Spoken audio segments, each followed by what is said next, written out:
The Case of Howard Storm.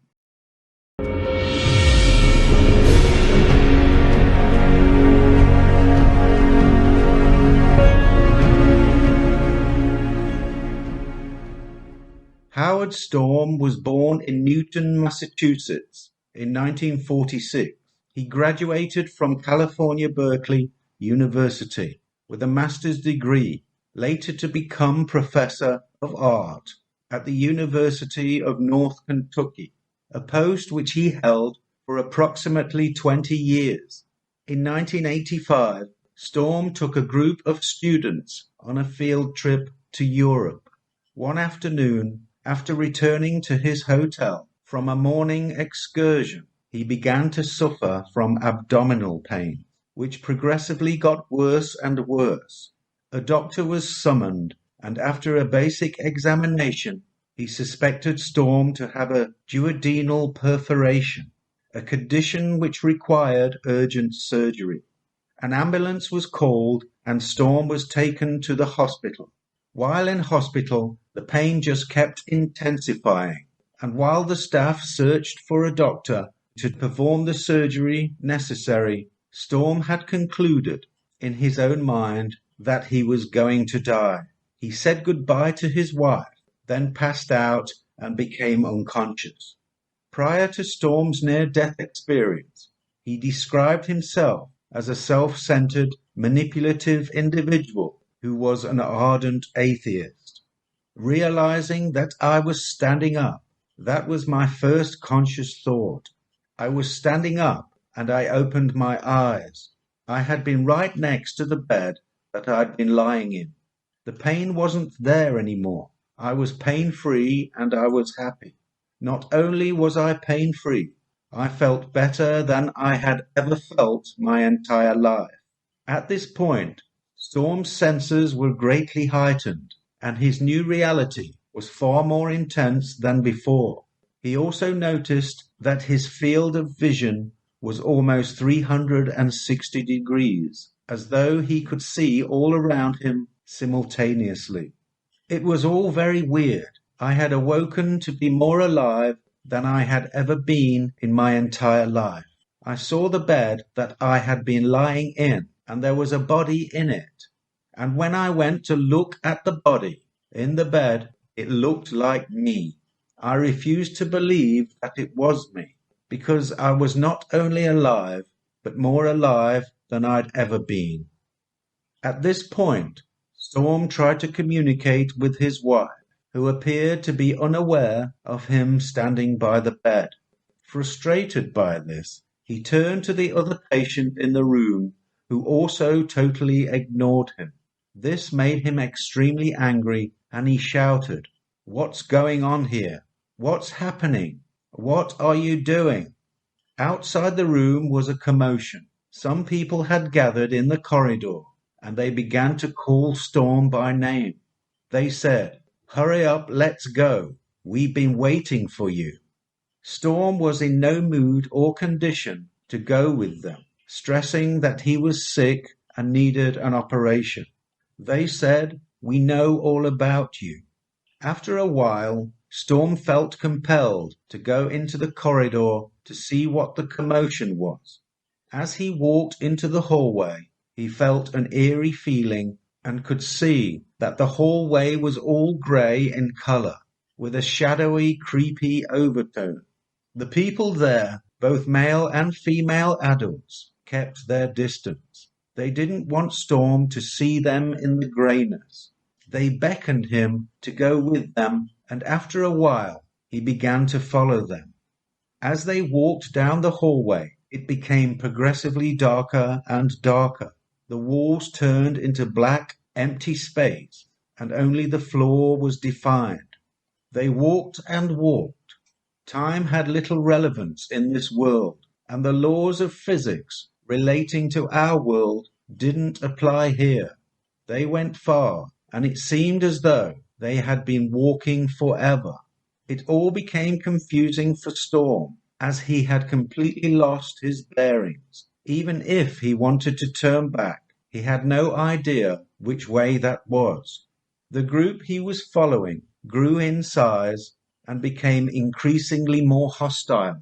"I'm not going with you any further," Storm shouted. They replied, "You're almost there." At this point, they started to pull and push him in the direction they were all going. Now there was a huge mob of angry, grey-looking people who were determined to drag and indoctrinate Storm into their dark, sinister world. It's best defined by what wasn't there, which is a world of hopelessness, a world of loneliness, but no light. These were people. They weren't demons. They weren't monsters. They were people who had lived in this world, who had lived the same kind of life that I had lived. I hate to admit it, but they were my soulmates. As his journey into the underworld unfolded, Storm realized that all these people had rejected God in a similar way that he had, and the further they walked, the further away from God they went, and all the things God had given to them, like love, joy, light, and the beauty of creation, were absent. This truly was a journey into hell. The atmosphere deteriorated further as the huge mob kicked, punched, and abused Storm in a manner worse than any horror or sadomasochist movie, with blood and gore everywhere. He thought he was truly finished, and that people who had lived crummy lives on the earth were sent down the toilet of the universe into a giant cesspool of filth, hatred, and godlessness. He also concluded that the whole purpose to these people's existence was to descend as far down into ultimate misery as they could go. After what seemed like an eternity, Storm just lay on the ground, completely deflated, in a state of absolute hopelessness, physically and emotionally destroyed. At this point, he heard a voice which sounded much like his own, which came from elsewhere. It said, "Pray to God." To which he thought, "I don't pray to God because I don't believe in God." The voice called out again, "Pray to God." Storm, desperate at this point, searched his memory for some way to communicate with God. Being a lifelong atheist and antagonistic towards religion, he was finding it difficult to think of any prayer he could say. As he thought, he unintentionally murmured some old recollections of Psalms and the Lord's Prayer, which he had vague memories of from when he was a child. Upon hearing his utterances, the people around him became very angry and began to spit profanities at him. They shouted, "There is no God, nobody can hear you, and we are going to really hurt you for doing that."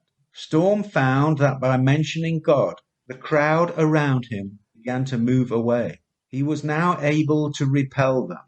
As they moved away further into the darkness, yelling and screaming at him, he began to recollect his childhood memories of Sunday school, in which he was told about Jesus, that good man who loves everyone. Storm opened his mouth and yelled, "Jesus, please save me." At which point a tiny light appeared in the darkness, growing in size, getting closer, until it became an intense bright light which consumed him. Hands and arms came out of the light. They reached down and took hold of Storm, pulling him up into the light. When he touched me, in addition to the physical healing, instead of feeling what I was feeling at that time, I was filled with his love, and it was a much more intense experience of being loved than anything I'd ever known in my entire life. And I don't think there are any words in this world to begin to convey how powerful this love is. With his arms firmly wrapped around Jesus, they both began to move very rapidly, like a rocket. They left the darkness and headed towards a world of light. Faster and faster they went, as this new bright world began to emerge. At this point, Storm realized he was heading towards God's house. Feeling unworthy, He thought to himself that he was such a piece of garbage that Jesus was making a serious mistake. Jesus, reading Storm's thoughts, said, "We don't make mistakes. You do belong here." At which point they stopped moving and were now in heaven. Storm, aware that Jesus was not only able to read his thoughts, but was able to project his voice into Storm's mind in a form of telepathy. While grappling with this new way of communicating, a vision of a beautiful naked woman popped into Storm's mind, which made Jesus laugh. Now Storm was feeling a little uncomfortable, knowing that all his thoughts could be seen by others in this place. Storm said to Jesus, "This is not good. If you know everything I'm thinking, I can't hide anything from you." Jesus replied, "Well, I know it all. I know everything. I have some people I want you to meet." At which point, some light beings came over and hung around them in what appeared to be open space. They told Storm they had recorded his life and wanted to show it to him. To Storm, this sounded like a lot of fun, as he began to view his recorded life in chronological order. However, the angels were selective to what they showed him and what they left out. As his life moved from his childhood into his teenage years, problems began to appear which no longer made the viewing fun. He saw his relationship with his father go from bad to worse, and he watched as the teenager became more alienated from everybody and everything, withdrawing into his own little bubble, becoming more selfish and manipulative. This part of his life made Jesus and the angels very sad. There is a common saying in Christianity, "Love the sinner, but hate the sin." That's exactly precisely what I was experiencing. I always felt that they loved me and cared a great deal about me, but they didn't like what I was doing with my life because the bottom line was it was harmful to me. At his life review, Storm began to realize, although he perceived himself as a victim of the world around him, the reality was that most of his negative behavior and attitude was of his own doing, which became self-destructive. Jesus wanted to show him an alternative, something which he had done, which outlined his true potential and real nature. As a teenager, one night he heard his father enter his sister's room. She was 2 years his senior. His father began to beat his sister badly, making her cry and scream. Storm wanted to intervene and help his sister, but lay on his bed and did nothing. Part of him knew that if he approached his father, he would kill him. So he lay there, listening to the tormenting sounds of the beating. When the father left, Storm quietly went into his sister's room, where she lay in bed sobbing. He climbed into bed and put his arms around her and held her. She slowly quietened down and began to sleep. The following morning, Storm awoke first, and with his sister still asleep, he scampered out and back into his own room. Jesus turned to Storm and said, "Now that was beautiful." Throughout the life review, they ignored what Storm considered to be his life's achievements. Instead, they focused on his lack of response to other people. All in all, he was very disappointed with his life review, and at the end, Jesus asked Storm if he had any questions, to which he replied, "I have a million questions." Jesus said, "Go ahead." During his time in heaven, Storm asked God, "Why did you make us?" To which God replied, "To love one another." Thinking this would be easy, Storm's whole attitude towards life and his relationships with others changed. After the operation, Storm returned back into his body and was now determined to transform his life for the better. Although Storm was under the impression it would be easy to love others, in practice he found it to be one of the hardest things he had ever attempted.